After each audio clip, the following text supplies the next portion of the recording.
गर्मी में गरीब बहू का जुगाड़ू ठंडा ससुराल। अरे तारा, इस गड्ढे में पानी क्यों भर रही हो? भैया, ये भाभी का नया जुगाड़ है। अरे तारा, क्या तुम्हारी भाभी इस गड्ढे में पानी भरकर मछली पालने वाली है? तारा घर के सामने किए हुए गड्ढे में पानी भर रही थी। उसका घर काफी अलग तरह का था। छत पर मिट्टी लगी हुई थी और उस पर 5-6 मटके रखे हुए थे। घर की दीवार ईंट की थी, लेकिन उस पर सफेद मिट्टी लगी हुई थी। खिड़कियों पर पर्दे की जगह मिट्टी के मटके थे। कद्दू और मनी प्लांट के पौधों के पत्ते ने पूरे घर के दरवाजे को छोड़कर बाकी हिस्सों को घेर रखा था। रोहन रानी का मजाक उड़ा रहा था, तभी पार्वती घर से निकलती है। रोहन तो मेरी जुगाड़ू बहू का मजाक क्यों बना रहा है? अरे वो माँ, वो तू चुप कर। आज उसी के जुगाड़ की वजह से तो इतनी गर्मी में भी हमारे घर में इतनी ठंडक है। अगर वो ना होती तो इस भीषण गर्मी में भुट्टे की तरह पक गए होते। पार्वती ऐसा क्यों कह रही थी? उसकी बहू ने ऐसा क्या जुगाड़ किया था? पार्वती का घर इतना अतरंगी क्यों था और तारा घर के सामने बड़ा गड्ढा करके उसमें पानी क्यों डाल रही थी? जानने के लिए कहानी में पीछे चलते हैं। रानी, मुझे माफ कर दो। मैं तुम्हारे साथ अब और नहीं रह सकता। मेरी सरकारी नौकरी नहीं निकली, मैं एग्जाम में फेल हो गया। रोहन, क्या तुम सिर्फ एक नौकरी के भरोसे बैठे थे? रानी और रोहन एक दूसरे को डेट कर रहे थे। रोहन एग्जाम में फेल हो गया था, इसीलिए वो रानी के कदमों पर बैठकर उससे ब्रेकअप कर रहा था और माफी मांग रहा था। हाँ रानी, मुझे लगा था कि अगर नौकरी में निकल जाएगी तो मैं तुम्हारे पापा से हमारी शादी की बात करूंगा, लेकिन मैं नहीं कर पाया। रोहन, अगर मैं शादी करूंगी तो सिर्फ तुमसे करूंगी, वरना किसी से नहीं करूंगी। तुम समझने की कोशिश करो, मैं बहुत गरीब परिवार से हूँ। तुम कहाँ महलों की रहने वाली, इस गरीब की झोपड़ी में तुम नहीं रह पाओगी। वो सब मुझे नहीं पता। मुझे बस इतना पता है कि मैं तुमसे प्यार करती हूँ और अगर तुम साथ हो तो मैं कहीं भी रह लूंगी। रानी, तुम समझ क्यों नहीं रही हो? ये कोई रोमांटिक ड्रामा नहीं है, बल्कि असल जिंदगी है। यहाँ सिर्फ प्यार से जिंदगी नहीं चलती, और भी चीजें मायने रखती हैं। रोहन, अगर तुम मुझसे शादी नहीं करोगे तो मैं घर छोड़कर चली जाऊंगी या फिर खुद को कुछ कर लूंगी। रोहन रानी की बात सुनकर डर जाता है और दोनों मंदिर में जाकर शादी कर लेते हैं और रानी के घर आते हैं। रोहन ने टी-शर्ट और जीन्स पहनी थी, रानी भी जीन्स टॉप में थी। उसकी मांग में सिंदूर, गले में मंगलसूत्र और वरमाला थी। रोहन और रानी जैसे ही रानी के घर जाते हैं वैसे ही। रानी, ये सब क्या है? तुमने शादी कर ली? तुम्हारी हिम्मत कैसे हुई बिना बताए शादी करने की? मैं रोहन से बहुत प्यार करती हूँ पापा, उसके बिना नहीं रह सकती। रानी के बिना बताए शादी कर लेने से राजेंद्र बहुत गुस्सा हो जाते हैं। वो अपने आदमियों को बोलकर रोहन को पिटवाने लगते हैं। तभी रानी बीच में आकर, पापा रुकिए, आपके आदमी जिसे बेरहमी से पीट रहे हैं वो मेरे पति हैं। अगर आप इन्हें पिटवाएंगे तो आप मेरा मरा मुंह देखेंगे। रानी, तुम इस गरीब फटीचर के लिए अपने पापा से ऐसी बातें कर रही हो, लेकिन मैं तुम्हें जानता हूँ। तुम इस लड़के के साथ 6 महीने भी नहीं रह पाओगी। तुम इसे जल्दी छोड़कर घर आ जाओगी। पापा, ऐसा कभी नहीं होगा। ऐसा जरूर होगा, मैं जानता हूँ अपनी बेटी को। तुमने तो असल जिंदगी देखी नहीं है, गरीबी क्या होती है ये तो तुम जानते भी नहीं हो। एसी के बिना तुम रह लोगी? हाँ पापा, मैं रह लूंगी। अब जहाँ मेरे पति रहेंगे वही मेरी दुनिया है। ये बातें सिर्फ फिल्मों में अच्छी लगती हैं। जब गर्मी में मिट्टी के चूल्हे में रोटियां सीखनी पड़ेंगी तब आटे दाल का भाव पता चलेगा तुम्हें। जाओ अपने पति के साथ, मैं भी देखता हूँ तुम इस गरीब की झोपड़ी में कैसे रहती हो। राजेंद्र गुस्से में रानी और रोहन को अपने घर से निकाल देता है। रोहन रानी को लेकर अपने घर आ जाता है। रोहन की भाभी काजल दरवाजा खोलती है। माँ जी, रोहन आ गए हैं और वो अपने साथ किसी को लेकर आई है। रोहन तो बिना बताए किसे घर ले आया? ये कहते हुए पार्वती दरवाजे पर आती है। रोहन, तूने शादी कर ली और हमें बताया भी नहीं। हमने तो तुझे शहर पढ़ने के लिए भेजा था, तूने ये क्या किया? माँ, मैं और रानी एक दूसरे को बहुत प्यार करते हैं। हम दोनों शादी करना चाहते थे, लेकिन रानी अमीर फैमिली से है। रानी के पिताजी तैयार नहीं थे, इसलिए हमें इस तरह से शादी करनी पड़ी। रोहन के परिवार वाले बहुत सीधे साधे लोग थे। रोहन के समझाने पर वो रानी को अपने घर की बहू स्वीकार कर लेते हैं। बेटा, अगर बहू अमीर घर से है तो वो हमारे गरीब घर में कैसे रहेगी? देख अभी से कैसे गर्मी से पसीने से तरबतर हो रही है। माँ जी, मैं इस घर में आराम से रह लूंगी, आप चिंता मत कीजिए। पार्वती रानी का गृह प्रवेश करवाती है। रानी कलश गिराकर घर के अंदर प्रवेश करती है। उफ, कितनी गर्मी लग रही है। ऐसा लग रहा है जैसे किसी ज्वालामुखी में आ गई हूँ। पंखा तो जैसे आग फेंक रहा है। रोहन का घर बहुत छोटा था। उसके घर की दीवारें जगह जगह से फटी हुई थी और उसकी छत टीन की थी। टीन की छत होने की वजह से उसका घर बहुत गर्म हो जाता था। रानी को गर्मी में परेशान देखकर रानी, तू कपड़े चेंज करके कुछ हल्के कपड़े पहन ले, रात बहुत हो गई है, सो जा। पार्वती की बात सुनकर रानी तारा के कपड़े पहनती है और जैसे तैसे गर्मी में सोने की कोशिश करती है। ये बिस्तर कितना गर्म है, इसमें सोकर लग रहा है जैसे अंगारों में सो रही हूँ, मेरी पीठ जल रही है। रानी, मैं जानता हूँ तुम्हें अपने मखमली बिस्तर में एसी के हवा में सोने की आदत है, लेकिन इस घर में तो तुम्हें यही बिस्तर मिलेगा। रोहन की बात सुनकर रानी शिकायत करना बंद कर देती है और जैसे तैसे सोने की कोशिश करती है। तभी एक मच्छर आकर उसे काट लेता है। एक तो ये गर्मी, ऊपर से ये मच्छर, दोनों ने जीना मुश्किल कर दिया है। रानी कभी गर्मी तो कभी मच्छर की वजह से परेशान होकर रात भर सोने की कोशिश में करवटें लेती रहती है। अगले दिन रानी की आंख देरी से खुलती है। वो फ्रेश होकर रसोई में जाती है। ये क्या जेठानी जी, आप चूल्हे पर खाना बना रही हैं? क्या हमारे घर में गैस नहीं है? नहीं रानी, गैस सिलेंडर बड़ा महंगा है, अभी देवर जी काम भी नहीं कर रहे हैं और मेरे पति की भी कमाई उतनी नहीं है कि गैस सिलेंडर लिया जा सके। अब तुम्हें भी चूल्हे पर खाना बनाने की आदत डाल लेनी चाहिए। आप सही कह रही हैं। एक काम करती हूँ, आज मैं चूल्हे पर नाश्ता बनाती हूँ, लेकिन मुझे तो चूल्हा जलाना ही नहीं आता। अरे तो क्या हुआ, नहीं आता तो आ जाएगा, मैंने लकड़ी सुलगा दी है, तुम इस पाइप से फूंक मारो। रानी चूल्हे में फूंक मारती है लेकिन चूल्हा नहीं जलता। पर चूल्हा जलाने की कोशिश में रानी गर्मी में पसीने से नहा लेती है। रानी बेटा, तुम चूल्हे में खाना क्यों बना रही हो? तुम्हें तो इन सब चीजों की आदत नहीं है। देखो, चूल्हे के सामने बैठने से तुम्हारा चेहरा टमाटर की तरह लाल हो गया है। चूल्हे की आग की तपिश तुम कैसे बर्दाश्त करोगी? इतना कहकर पार्वती बिस्तर के पास से एक हाथ का बुना हुआ पंखा लेकर आती है और उससे रानी को हवा करने लगती है। माँ जी, आप चिंता मत कीजिए, मैं ठीक हूँ। रानी अपनी साड़ी के पल्लू से बार बार पसीना पोंछते हुए जैसे तैसे जेठानी के साथ मिलकर सारा खाना बनवाती है। ये आलू भिंडी तो बड़ी कुरकुरी और अच्छी बनी है। पिताजी, आज आलू भिंडी देवरानी जी ने बनाई है। क्या बात है, मुझे तो लगा था हमारी छोटी बहू को खाना बनाना आता ही नहीं है, लेकिन वो तो बड़ा स्वादिष्ट खाना बनाती है। काजल और रानी सभी को खाना खिलाती हैं। खाना खाने के बाद रोहन आईने के सामने खड़ा होकर अपना टाई पहनने लगता है। तभी रानी उसके पास आती है और उसे टाई पहनाने लगती है। आपने कुछ सोचा आगे क्या करना है?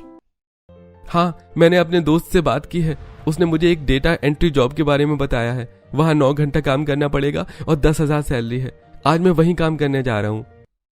टाई पहनकर रोहन काम पर चला जाता है। रानी घर के छोटे मोटे काम करने लगती है। देखते ही देखते दोपहर हो जाती है। पार्वती खाना खाकर सोने की कोशिश करती है। जमीन पर बैठूं तो जमीन तंदूर की तरह जल रहा है, खटिया पर लेटूं तो खटिया जल रही है, आखिर में करूं तो क्या करूं? पार्वती ये सब सोचती है कि तभी उसे पड़ोस वाली शांति का ख्याल आता है। तुम लोग घर का काम करो, मैं शांति से मिलकर आती हूँ। इतना कहकर पार्वती जल्दबाजी में शांति से मिलने के लिए उसके घर चली जाती है। शांति के घर में एसी था। अरे पार्वती, तू आ गई? मुझे लगा तेरे घर में नई बहू आए है तो आज शायद मेरे घर नहीं आएगी। शांति, तुझे तो पता है मेरा घर कितना गर्म हो जाता है। दोपहर के वक्त तो घर पर रहना बहुत मुश्किल होता है और कई दिनों से मैं तुझसे मिली भी नहीं थी, तो सोचा तुझसे मिलने चली आऊं। हाँ, माँ भी ऐसी ही हवा में सुस्ता ही रही थी। शांति और पार्वती दोनों एसी की हवा खाते हैं, बातें करती हैं। तभी कोमल, मम्मी जी, आपने फिर एसी चालू कर दिया। राकेश जी ने आपसे कहा था ना कि इस बार इलेक्ट्रिसिटी बिल बहुत ज्यादा आया है, लेकिन आप अपने गरीब भिखारी दोस्तों के लिए एसी चला रही हैं। बाहो, या तो कैसी बातें कर रही हैं?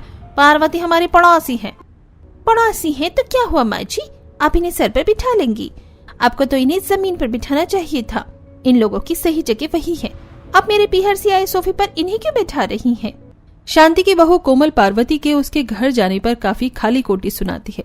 शांति का भी उसके घर पर ज्यादा कोई बस चलता नहीं था, इसलिए वो भी अपनी बहू को कुछ कह नहीं पाती और उदास होकर पार्वती भी घर आ जाती है। घर पर रानी सबके लिए कच्चे आम की कैरियां काट रही थी। माँ जी, आपकी कैरी में तीखा मसाला डालूंगी या नॉर्मल मसाला रानी आम चाट बनाने के लिए पार्वती से पूछती है, लेकिन पार्वती रानी की बात पर ध्यान नहीं देती। क्या बात है माँ जी, परेशान लग रही हैं? अभी तो आप अपने दोस्त से मिलने गई थी, इतने में क्या हो गया? जरूर शांति चाची को बहू कोमल ने कुछ कहा है। मैंने तो कितनी बार माँ जी को समझाया है कि उनके घर में ना जाए, लेकिन वो मेरी बात सुनती ही नहीं और बेचारी कर भी क्या सकती है, हमारा घर इतना गर्म जो है। रानी आम का चाट बनाकर पार्वती के लिए लेकर जाती है। माँ जी, अगर किसी जगह पर हमारी इज्जत नहीं होती तो हमें वहां नहीं जाना चाहिए। मैं जानती हूँ बेटा, लेकिन कभी कभी परेशान हो जाती हूँ इस उमस और गर्मी से। इस घर में दम घुटने लगता है। पार्वती पहले से ही बहुत उदास थी, इसीलिए रानी उन्हें कुछ समझाती नहीं है। रात को जब रोहन घर आता है तो रानी उसे सारी बात बताती है। रानी, इसे कहते हैं गरीबों की जिंदगी। मुझे पता है ऐसी जिंदगी तुमने कभी नहीं देखी है। भगवान उनको ठंडक देता है जिनकी जेब गर्म होती है, वरना जहां अमीरों के लिए गर्मी सिर्फ मौसम है, वहीं गरीबों के लिए किसी सजा से कम नहीं है। रानी रोहन से कुछ कहती नहीं है और दोनों चुपचाप सो जाते हैं। अगली सुबह, रानी उठो, हमें पानी लेने जाना है। कब तक सोती रहोगी? सोने दीजिए ना भाभी, रात भर उमस गर्मी और पसीने में बिल्कुल भी नींद नहीं आई। आधी रात तो करवट बदलने में ही बीत गई। रानी मैं समझ सकती हूँ, लेकिन पीने का पानी 1 किलोमीटर दूर से लाना पड़ता है। अगर हम लोग अभी नहीं निकले तो बाद में पानी लाने में तुम्हारी हालत खराब हो जाएगी। उठो और चलो, फिर हमें खाना भी तो बनाना है। काजल रानी को बड़ी मुश्किल से उठाकर अपने साथ पानी भरने के लिए लेकर जाती है। रास्ते में कड़ी धूप चमक रही थी, पेड़ के पत्ते हिल भी नहीं रहे थे। काजल और रानी के माथे से पसीना टपक रहा था। भाभी, आपने तो कहा था कि अभी पानी लाने जाने पर गर्मी नहीं लगेगी, तो ये सब क्या है? और हमारे इतने बड़े गांव में पीने का पानी भरने के लिए 2-3 नल नहीं है। हाँ, हमारे गांव में एक भी नल नहीं है। पहले एक नल था, लेकिन वो खराब हो गया। हमने म्यूनिसिपैलिटी में बात की, लेकिन किसी ने हमारी बात नहीं सुनी। क्या आप लोगों को रोज इतनी दूर चलकर पानी भरने जाना पड़ता है? हाँ, ये पानी लाना तो रोज का काम है। बेचारे गांव वाले इतनी दूर गर्मी में पानी लेने के लिए जाते हैं। मेरे पापा एक बार अगर पार्टी से बात करते तो यहाँ नल लग जाता, पर मैं तो उनसे बात भी नहीं कर सकती। ये सब सोचते हुए रानी काजल के साथ नल के पास पहुंच जाती है। वहां पहले से ही कुछ औरतें थीं और सभी पसीने से तरबतर हो रही थी। ये धूप इतनी तेज है कि यहाँ खड़े रहने में मेरा पूरा चेहरा जल रहा है। भाभी, पेड़ की छांव में खड़े होते हैं ना, जब हमारी बारी आएगी तो पानी भर लेंगे। अच्छा ठीक है। रानी और काजल दोनों पेड़ के नीचे खड़ी हो जाती हैं और थोड़ी देर इंतजार करने के बाद पानी भरकर घर आ जाती हैं। दोपहर में जब सभी खाना खाने के लिए बैठते हैं तब लखन पानी पीते हुए, बहू, इतना खौलता पानी क्यों दे दिया है? अरे इतना गर्म पानी तो गले से नीचे उतर ही नहीं रहा है। माँ, मैं पानी नहीं पीऊंगा, पानी बहुत ज्यादा गर्म है। सुबह का लाया पानी अगर गर्म हो जाता है तो बताओ, क्या इसमें मेरी गलती है? नहीं भाभी, इसमें आपकी कोई गलती नहीं है। हमें प्लास्टिक के बाल्टी में पानी रखना ही नहीं चाहिए। एक तो हमारा घर इतना गर्म है, ऊपर से प्लास्टिक की बाल्टी में पानी रखने की वजह से पानी गर्म हो जाता है। हमें घड़ा में पानी रखना चाहिए। रानी, पहले हम लोग घड़े में ही पानी रखती थी, लेकिन हमारे घर की गर्मी के सामने घड़ा भी काम नहीं आता। काजल के समझाने पर रानी चुप हो जाती है। फिर सभी लोग खाना खाते हैं और उसके बाद रानी बर्तन धोने के लिए आंगन में जाती है। वो आंगन में लगे हाथ कल की बाल्टी में पानी भरकर बर्तन धो रही थी। इतनी गर्मी में बर्तन धोने में तो हालत खराब हो रही है, लेकिन अभी बर्तन साफ नहीं करूंगी तो शाम का खाना कैसे बनेगा? रानी ये सब सोचकर बर्तन धोकर जैसे ही घर जाती है तभी उसे कुछ ठंडा का एहसास होता है। पानी गिरने की वजह से मिट्टी भीग गई थी और वो काफी ठंडी थी। मिल गया जुगाड़। रानी घर के अंदर आती है। भाभी, मुझे ठंडा करने का जुगाड़ मिल गया है। अगर हम मिट्टी के घड़े में पानी भरकर उसमें जूट का कपड़ा लपेटकर उसे भिगो दें और उस मटके को गड्ढे खोदकर जमीन के अंदर रख दें तो ये देसी फ्रिज बन जाएगा। बस इसमें मुझे आपकी मदद चाहिए। मैं तुम्हारी मदद करने के लिए तैयार हूँ। रानी और काजल दोनों मिलकर घर के अंदर ही एक छोटा सा गड्ढा खोदती है। फिर रानी मटके में पानी भरकर उसे गीली जूट की बोरी से लपेटकर गड्ढे में रख देती है। थोड़ी देर बाद पार्वती घर आती है। बहुत थोड़ा पानी पीने के लिए दो, घर के बाहर तो लू चल रही है। इतनी गर्मी में सब्जी लाने में मेरी हालत खराब हो गई। ला रही हूँ माँ जी। अभी फिर से वो गर्म पानी पीने का मन तो नहीं कर रहा, लेकिन प्यास बुझानी है तो पीना ही पड़ेगा। रानी पार्वती को पानी का गिलास लाकर देती है। पार्वती उदास होकर पानी का गिलास लेती है और जैसे ही वो पानी पीती है उसका चेहरा खुशी से खिल उठता है। उसकी सारी गर्मी की थकान दूर हो जाती है। बहू, क्या तुम लोगों ने पड़ोसी से मांगकर पानी में बर्फ डाला है? नहीं माँ जी, ये हमारे घड़े का पानी है। मैं पानी को ठंडा करने के लिए एक जुगाड़ लगाया था। वाह बहू, क्या दिमाग लगाया है तुमने। इतना ठंडा पानी पीकर तो दिल खुश हो गया। अगर पूरी गर्मी ऐसा ही ठंडा पानी मिल जाए तो फिर मजा ही आ जाए। पार्वती की बात सुनकर दोनों बहू खुश हो जाती हैं और फिर दोनों अपनी मटके का ठंडा ठंडा पानी पेट भर कर पीती हैं। ऐसे ही दिन गुजरते हैं। गर्मी का कहर गरीब परिवार पर और ज्यादा पड़ता है। रानी का घर दिन में तो भट्टी की तरह जलता ही था, लेकिन रात में भी उसे गरम गरम लहर निकलती थी। इस गर्मी के दिन तो जैसे तैसे कट जाता है, लेकिन रात में नींद नहीं आती है। खिड़की खुली है लेकिन हवा भी नहीं चल रही है। इसीलिए तो रानी मैंने तुम्हें समझाया था, मेरी जिंदगी बहुत मुश्किल है, लेकिन तुमने मेरी बात नहीं सुनी। रानी को नींद आ जाए इसलिए रोहन काफी देर तक रानी को हाथ पंखा से हवा करता है, लेकिन रानी को बहुत गर्मी लग रही थी इसलिए वो सो नहीं पाती और अगली सुबह उसकी आंखों के नीचे डार्क सर्कल्स हो जाते हैं। रानी खुद को आईने में देखती है। रानी, तुमने अपनी क्या हालत बना ली है। तुम्हारा चेहरा मुरझा गया है। कहाँ तुम मॉडल जैसे दिखने वाली लड़की मेरी वजह से इतनी तकलीफ झेल रही हो। मुझे माफ कर देना, मैं तुम्हारे लिए कुछ नहीं कर पा रहा हूँ। आप ऐसे परेशान मत होइए, इसमें आपकी कोई गलती नहीं है। आप तो नौकरी कर रहे हैं, आप देखना धीरे धीरे सब कुछ ठीक हो जाएगा। रानी रोहन को समझाती है। उसके समझाने पर रोहन शांत होता है और तैयार होकर अपने ऑफिस चला जाता है। काजल अपने हाथों में जूट की बोरियां लेकर बाहर जा रही थी। भाभी, आप इन बोरियों को कहाँ लेकर जा रही हैं? मैं तो ऐसे बनियों को वापस देने जा रही हूँ, उसके बदले में वो 10 रुपए दे देगा। भाभी, ये बोरियां तो आप मुझे दे दीजिए। तुम इन बोरियों का क्या करोगी? भाभी, इससे मैं हमारे घर को ठंडा करूंगी। रानी काजल से जूट की बोरियां लेती है, फिर उसे भिगाकर सीढ़ी से चढ़कर टीन के छत के ऊपर फैला देती है। जूट की बोरियां भीगी होने की वजह से छत को ठंडा कर देती हैं, जिसकी वजह से घर ठंडा हो जाता है। रानी, फालतू चीज से तुमने क्या जुगाड़ लगाए हैं? हमारा घर तो ठंडा हो गया। गर्मी कम लगने की वजह से सभी बहुत खुश थे। दोनों देवरानी जिठानी अपने ठंडे घर में खाना बनाती हैं और खाना बनाने के बाद सभी खाना खाकर दोपहर को आराम से सो जाते हैं।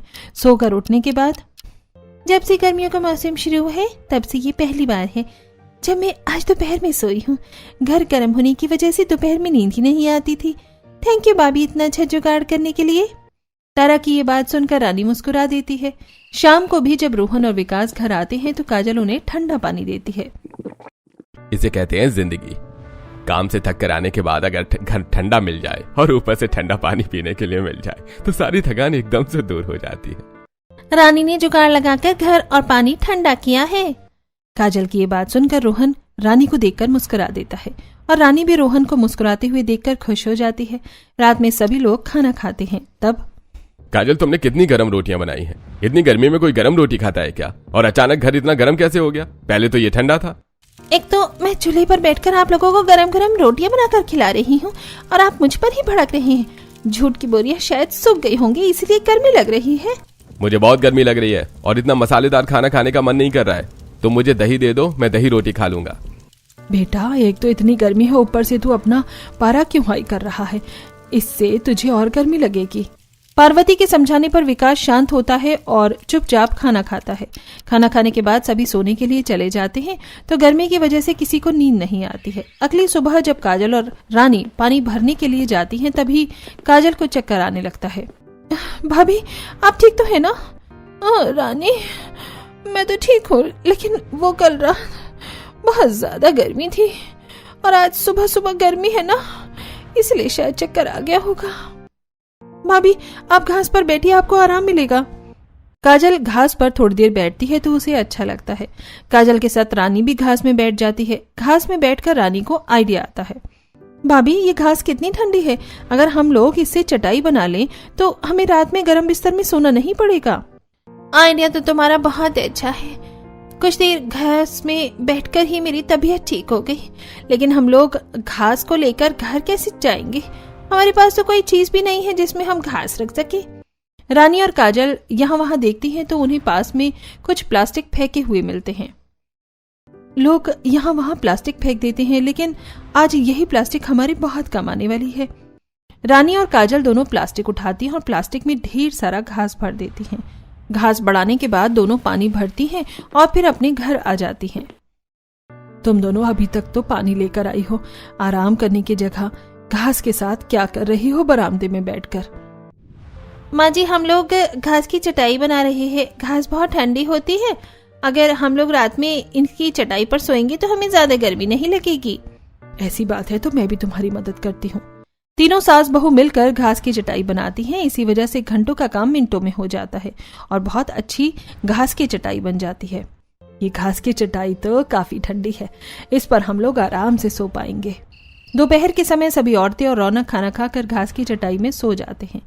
चटाई ठंडी होने की वजह से थोड़ी देर के लिए सबकी आंखें लग जाती हैं। तभी काजल, माँ, दरवाजा खोलो, मैं कुछ लेकर आया हूँ। अब ये विकास क्या लेकर आया है? पार्वती नींद में औंघाते हुए दरवाजे पर जाती है। विकास अपने साथ 2-3 केले के पेड़ लेकर आया था। अरे तू ये सब क्या उठा लाया रे? अरे कारखाने में बहुत सारे केले के पेड़ हैं, लेकिन अब मेरे कारखाने का मालिक उस जगह पर प्लांट लगवाने वाला है, तो उसने पेड़ काट दिया। उन पेड़ों में काफी सारे केले थे, तो मैं उन्हें घर ले आया। विकास की बात सुनकर काफी लोगों की नींद खुल जाती है और सभी घर के बाहर आ जाते हैं। अरे वाह, इतने सारे केले, केला खाने में तो बहुत मजा आएगा। बेटा, लाना था तो सिर्फ केला तो ले आता, पेड़ लाने की क्या जरूरत थी? माँ जी, जेठ जी ने बहुत अच्छा किया है। केले के पत्ते देखकर मुझे एक जुगाड़ आया है जिससे हम अपने घर को ठंडा कर सकते हैं। कैसे बहू? केले का पत्ता बहुत ठंडा होता है। अगर हम लोग घास का नेट बनाकर उसके ऊपर से केले का पत्ता रखकर उसे घर के अंदर छत पर लगा दें तो हमारा घर बिल्कुल भी गर्म नहीं होगा। माँ भी सही कह रही है। मैंने साइंस में केले के पेड़ के फायदे के बारे में काफी पढ़ा है। चलिए भाभी, हम लोग घास लेकर आते हैं। रुको, मैं भी तुम्हारे साथ चलती हूँ। काजल, रानी और तारा तीनों ढेर सारा घास लेकर आती हैं। फिर दोनों बहू सास ननद मिलकर घास का नेट बनाती हैं। नेट बनाने के बाद रानी उसमें केले का पत्ता रख देती है और उसे रस्सी की मदद से घर के अंदर छत पर कोने कोने में बांध देती है। हमारा ये जुगाड़ तो सच में काम कर गया। घर काफी ठंडा लग रहा है पहले से। रात में जब सभी सोते हैं सभी को काफी नींद अच्छी आती है, क्योंकि घास की चटाई और घर ठंडा हो जाने से सभी आराम से सो पाते हैं। अगले दिन रानी घर का काम कर रही थी। तब काजल भाभी, रानी भाभी, चली ना हम लोग नदी में जाकर नहाते हैं, बड़ा मजा आएगा। सारी औरतें जा रही हैं आज नदी में नहाने। मजा तो आएगा, चलो चलते हैं। दोनों बहू अपनी ननद के साथ नदी में नहाते हैं। अरे ये क्या, ये मिट्टी सफेद क्यों है? रानी, ये घास तरह की मिट्टी है। ऐसी मिट्टी सिर्फ हमारे गांव में ही मिलती है। इससे चौक बनाया जाता है जिससे बच्चे स्लेट में लिखते हैं ना। अच्छा, ये तो बहुत अच्छी चीज है। रानी, काजल और तारा तीनों नहाकर जब घर आती हैं तो देखती हैं कि कुछ लोग विकास का सहारा लेकर घर आ गए हैं। क्या हो गया इन्हें? बेहोश क्यों हो गए ये? विकास भैया धूप में कारखाने में काम कर रहे थे, अचानक उन्हें चक्कर आ गए। राजन एक दोस्त की मदद से विकास को उसके घर पर सुलाता है। आप लोग इतनी गर्मी में कैसे रहते हैं? शायद विकास भैया को लू लग गई है। मालिक ने कहा है जब तक उनकी तबीयत पूरी तरह ठीक नहीं होती वो काम पर ना आए। ऐसी तबीयत खराब होने से कोई एक्सीडेंट भी हो सकता है ना। इतना कहकर राजन चला जाता है। काजल रोहन के चेहरे पर पानी छिड़कती है। तारा, जल्दी से खिड़की खोल और रानी तू जाकर राशन की दुकान से गोंद, कतीरा और सब्जा नीड्स लेकर आ। ये लू भगाने के बहुत फायदेमंद होते हैं। तारा खिड़की खोलती है लेकिन उसे गर्म हवा आ रही थी। माँ, खिड़की खोलने का कोई फायदा नहीं है, खिड़की से गर्म हवा आ रही है। खिड़की से गर्म हवा आते देखकर काजल जूट की बोरियों को पानी में भिगाकर खिड़की में टांग देती है। अब खिड़की से ठंडी हवा आएगी। रानी पार्वती से पैसे लेकर राशन की दुकान पर जाकर गोंद, कतीरा और सब्जा सीड्स लेती है। जूट की बोरियां तो जल्दी सूख जाएंगी। खिड़की से गर्म हवा रोकने के लिए ऐसा कोई और जुगाड़ लगाना पड़ेगा। ये सब सोचते हुए रानी आ रही थी। तभी उसकी नजर उसके पड़ोस में रहने वाली औरत पर जाती है। ये मिट्टी के मटके से खिड़की क्रॉस वेंटिलेशन बना सकती हूँ। रानी अपने पड़ोसी के पास जाती है।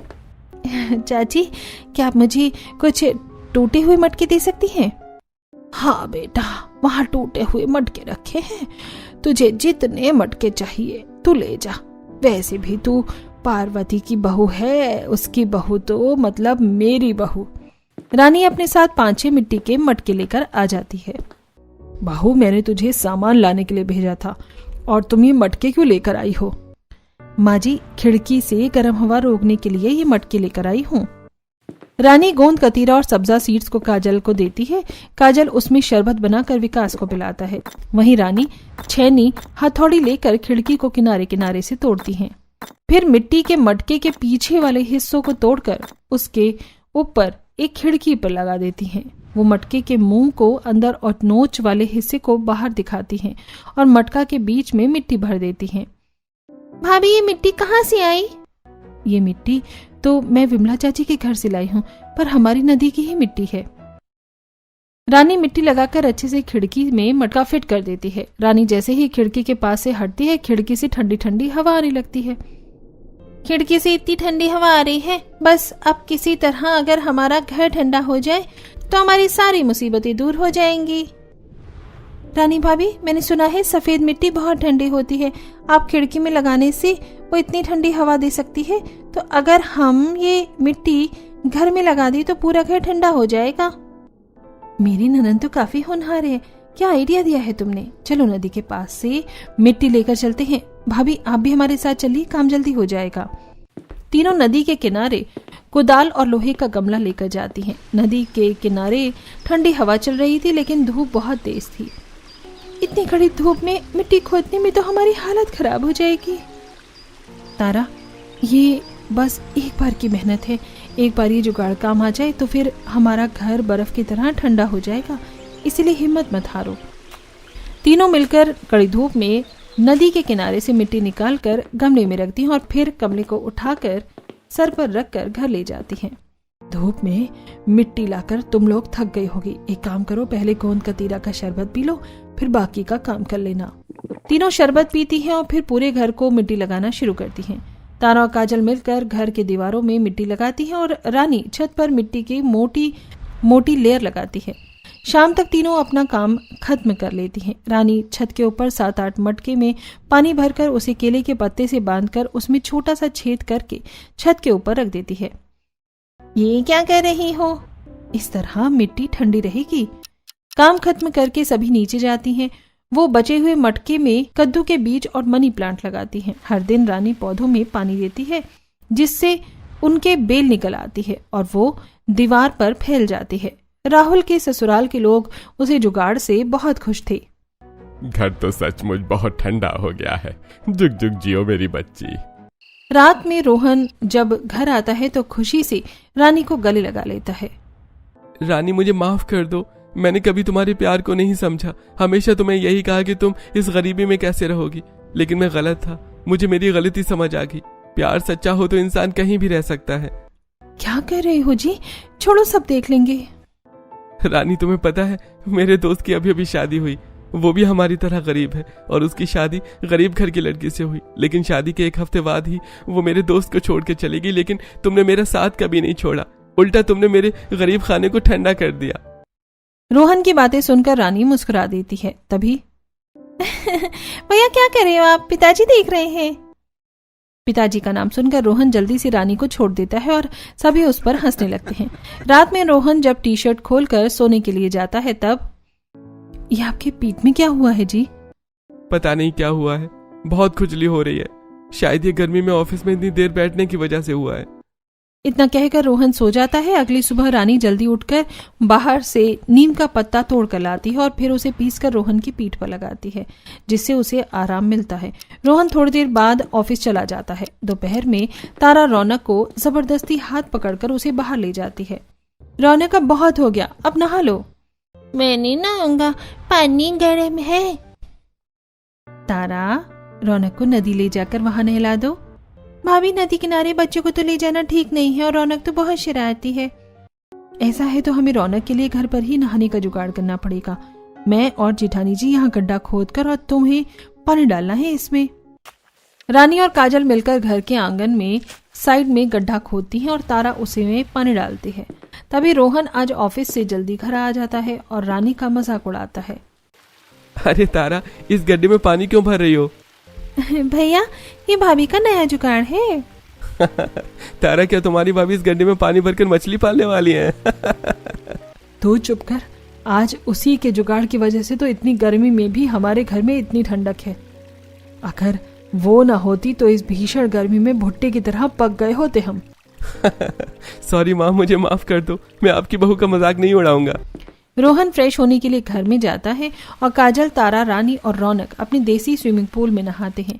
नहाने के बाद जब रानी घर के अंदर जाती है तब घर तो फिर गर्म हो गया। बहू, जब तक घर में चूल्हा जलेगा तब तक घर गर्म रहेगा। अगर तुम्हें घर ठंडा करना है तो तुम्हें चूल्हे का कुछ करना पड़ेगा। रानी चूल्हे के बारे में सोचती है।